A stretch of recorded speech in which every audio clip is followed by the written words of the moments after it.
Oh,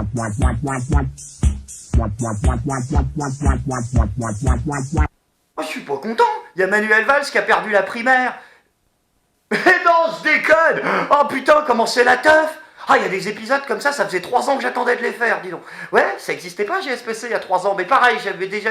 Un jour, je ferai un truc contre Manuel Valls. Ah, il y a des... Oh la vache. Ah, on était heureux, Manu. Ah, je suis désolé, d'ailleurs, j'ai une sale gueule, mais j'ai pas débourré pendant 3 jours, moi. On a fêté ça avec les abonnés à Lyon.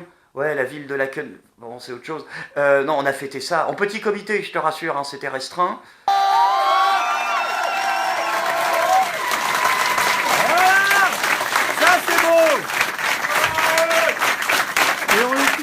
Non, je déconne, on a foutu un bordel.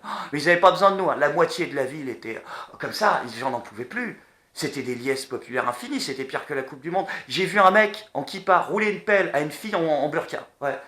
Bon, il léchait le tissu, mais non, j'ai vu des trucs de dingue. Des antifas danser la polka avec des gens du FNJ. Un truc incroyable. Les gens étaient nus dans la rue, en transe, Manu. Comme ça, ils se barbouillaient de sauce tomate. Ils disaient, j'ai dit, mais monsieur, qu'est-ce que vous faites? Manuel Valls. Ils s'embrassaient, les gens. Ils faisaient caca par terre, ouais. Et ils faisaient des petits bonhommes à l'effigie de Manuel Valls. Comme ça. Ils faisaient, au revoir, Manuel. Ils écrasaient. C'était... faut dire que là, tu t'es quand même pris une sacrée gifle aux élections. D'ailleurs, ça commence à devenir une habitude. C'était pas plus mal de te tirer, hein, parce que là, 49-3, 41-1, hein, ça chutait, Manu. Ouh là là. Allez, on va pas trop t'achever. On va quand même te reconnaître un bon point. Bah, après t'être évertué à essayer de créer un conflit interethnique, hein, de guerre civile en France pendant 5 ans, t'as enfin réussi à créer des scènes de liesse populaire réelles. Content. Bon, après, Manu, c'est vrai que tu t'es complètement gouré de technique, hein. Là, tu t'es planté tout seul à ta primaire. Je veux dire, qu'est-ce que t'as foutu? Oui, parce qu'au début, Manuel Valls, quand il a dit à ses conseillers, bon, bah, je me présente. Merde, il est sérieux, ce con. Ils ont essayé de lui bricoler un truc. Ils se sont dit, bon, tu sais quoi, Manu, le bilan est pas terrible. Non. Donc, ce qu'on va faire, c'est qu'on va plutôt essayer de jouer à fond la carte de l'autocritique. Ouais, genre, j'ai changé, mon cul sur la commode, le 49.3 aux toilettes, enfin bon, tout ça. Et l'autre, il a dit, d'accord, hein, c'est ce qu'il nous a vendu au début. On m'a imposé le 49.3. Sauf que leur combine, ça a pris, l'autre il s'est retrouvé numéro 1 dans les sondages.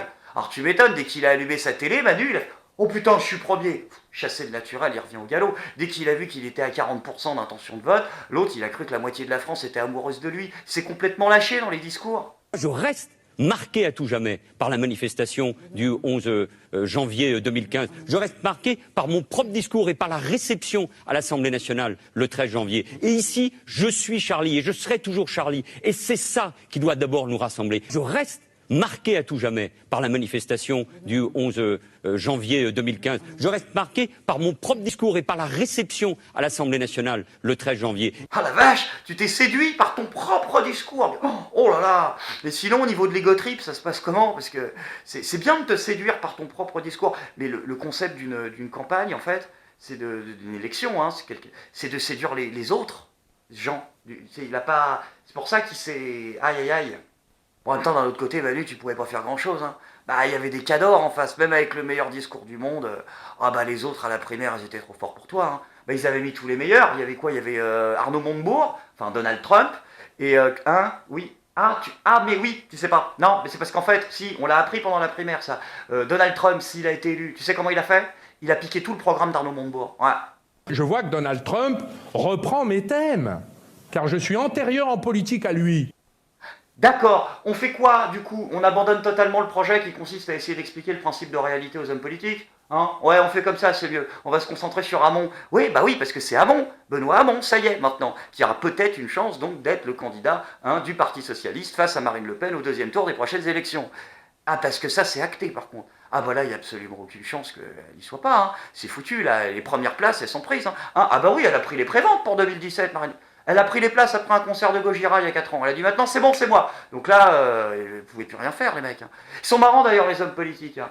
Particulièrement au Parti Socialiste. Parce que les mecs, tu sais, ça fait depuis le 21 avril que les mecs, tu sais, plus jamais la haine ne passera en France. Le Front National, plus jamais, ne fera vaciller la République. Nous vous en donnons le serment. L'horreur de nos pires heures, de notre histoire que j'étais pas né.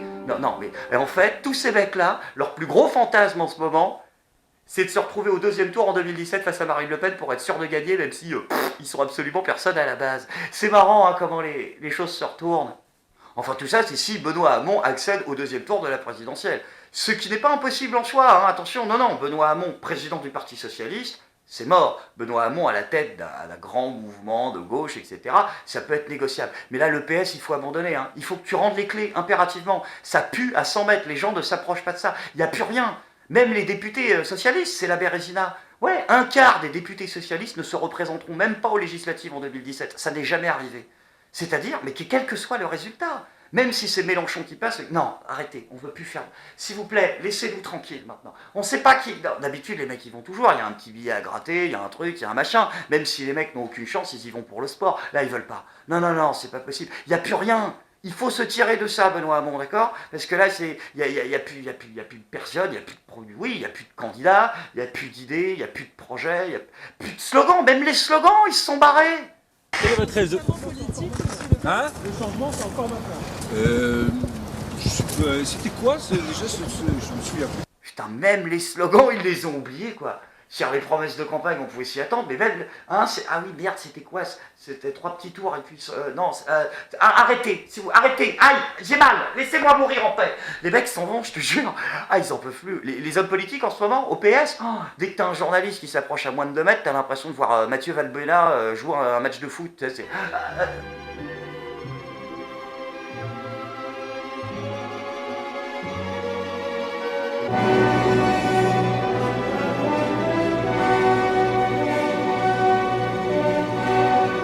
Après, il y a toujours les éternels optimistes, hein, comme Martine Aubry. Ouais, Martine Aubry, elle y croit encore. Ouais.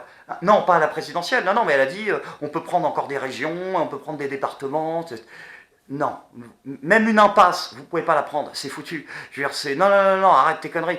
Elle a dit oui, on peut gagner s'il y a un rassemblement. Elle invite la gauche rose, rouge, verte à se rassembler. C'est quoi le... Force rose, force rouge, force verte, formons le Mégazord, rassemblons-nous. C'est mort, Martine. Même si vous formez le Mégazord, on n'est pas dans Bioman. Si le Mégazord, il a la tête de Manuel Valls, c'est niqué.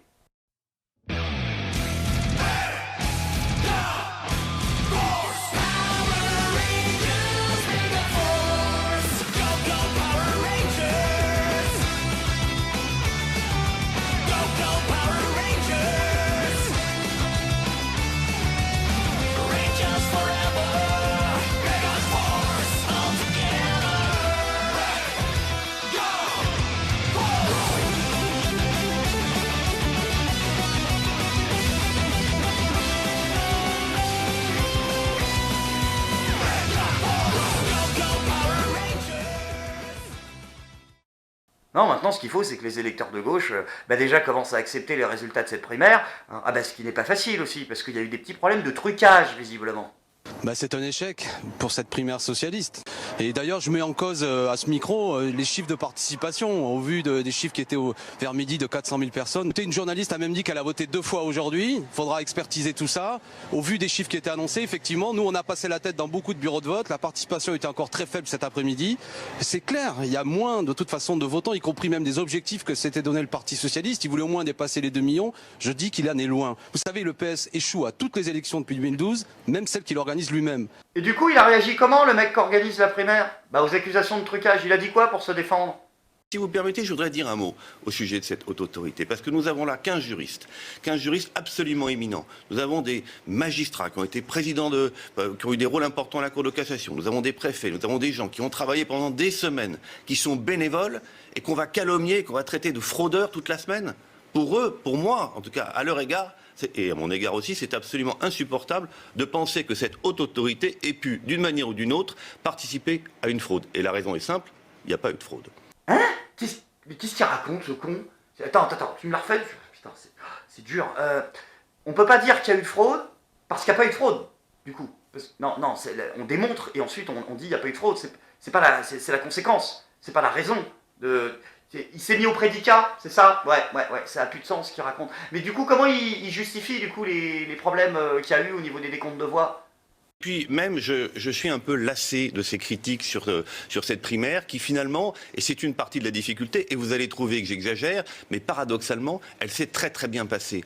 C'est ça la difficulté, c'est-à-dire qu'on a eu très tôt beaucoup de chiffres, que les chiffres sont très bien remontés et qu'on n'a eu aucun problème majeur. On aurait pu avoir de la fraude, on aurait pu avoir des attaques informatiques, on en a eu d'ailleurs. Non, non, il peut pas. Le coup des attaques informatiques, t'es sérieux? Ils se sont dit, putain, ça marche aux États-Unis, le coup des attaques des Russes. Hein, vas-y, si, ça passe. Les gens sont cons, ça passe. Vas-y, c'est... Enfin, il a pas dit que ça venait de l'étranger, j'espère.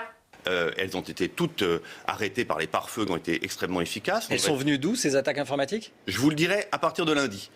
C'est pas la peine d'en susciter d'autres dimanche. Elles sont pas venues, en tout cas, de la France. Si, ils l'ont dit. D'accord, ok, putain, les cons, ça ose. Oh, waouh, la vache, on les reconnaît. Comment on fait? C'est-à-dire, c'est les Russes, en fait. Vas-y, parce que c'est ça, faut pas nous prendre pour des jambons. Je veux dire, à chaque fois qu'il y a une attaque informatique, c'est les Russes. Hein, non, donc, c'est quoi le concept? Tu penses que quoi? Que Vladimir Poutine il était dans son bureau comme ça, ses conseillers sont venus le voir. Alors monsieur le président, écoutez, là on a un gros problème de contentieux au niveau des émissions de gaz à effet de serre avec la Chine, sinon il y a Daesh qui a lancé une nouvelle offensive contre nos troupes dans le sud du pays. On a un problème de menace terroriste aussi à gérer par rapport en Ukraine, avec toujours la communauté européenne qui s'inquiète. Sinon il faut impérativement que vous ayez plusieurs réunions avec Donald Trump, il est en train de remettre complètement à plat 45 ans de diplomatie entre nos deux pays. Et là Poutine il leur a coupé en disant, oubliez tout ça, non. Mettez toutes nos billes dans les primaires du premier tour du Parti socialiste français. C'est là que tout va jouer. Pour le monde, bien sûr.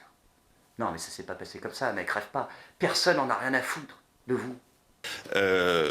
Tout a bien fonctionné. Donc là, vous nous annoncez ce matin qu'il y a eu des attaques informatiques sur la primaire de la gauche qui sont venues de l'étranger. Oui, on peut le dire comme ça, mais on vous en dira plus la semaine prochaine. Enfin bon, quoi qu'il arrive, hein, truqué, pas truqué, Manu... Ciao. Oh, ça va. Petite blagounette. Ouais, à la cool. Hein, pour te dire au revoir. Bon, allez, on va pas être là. Un dernier mot, Manu, peut-être? Il y a la question de la crédibilité. Parce qu'en effet, la dépense publique est déjà élevée. Nous assumons un certain nombre de dépenses parce qu'il faut protéger, soigner et enseigner, mais il y a un problème de crédibilité. Il ne s'agit pas uniquement de faire rêver, il s'agit aussi d'être crédible. Nous sommes crédibles quand nous gouvernons. Et moi, je veux que nous gardions cette crédibilité, même s'il faut ouvrir de nouveaux champs. Il a dit ça aussi pendant les primaires, du coup. Ah ouais, voilà, vache. Il va me manquer au niveau de l'écriture des vannes, quand même. Hein. Je suis pas content.